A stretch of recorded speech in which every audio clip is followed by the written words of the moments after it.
பொத்தரங்கன்பிள்ளை திருச்சபை மக்கள் யாவருக்கும் கனிவான வாழ்த்துக்களையும் ஸ்தோத்திரங்களையும் தெரிவித்துக் கொள்கிறோம்.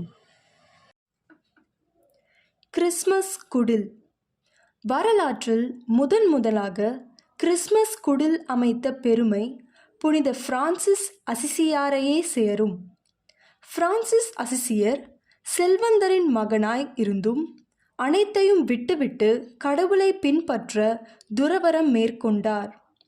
கிறிஸ்து பிறப்பை சிறந்த முறையில் கொண்டாட வேண்டும் என்று எண்ணி கிபி 1223 டிசம்பர் மாதத்தில் நிஜ விலங்குகளான எருது, கழுதை மற்றும் வைக்கோல் எல்லாம் வரிசையாக வைத்து உயிருள்ள குடிலாக உருவாக்கினார்.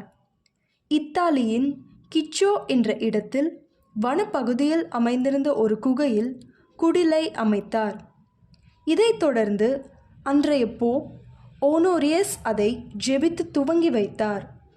அன்று இரவின் இருளை போக்க மெழுகுவர்த்திகளும் தீபங்களும் ஏற்றப்பட்டன.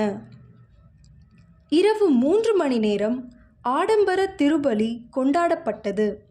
இதில் அதிசயம் என்னவெனில் 3 மணி நேரமும் குடிலில் உயிரோடு இருந்த குழந்தை அழாமல் அமைதியாக இருந்ததாக கூறப்படுகிறது.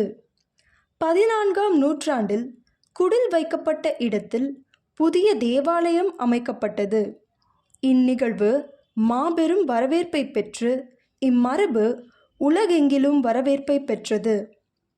குடில்கள் நமக்கு விடுக்கின்ற அழைப்பு இயேசுவை வெறுப்பவர்களிடம் அவரை கொண்டு செல்வதும் இயேசுவை அறியாதவர்களிடம் அறிவிப்பதும் நம் கடமை.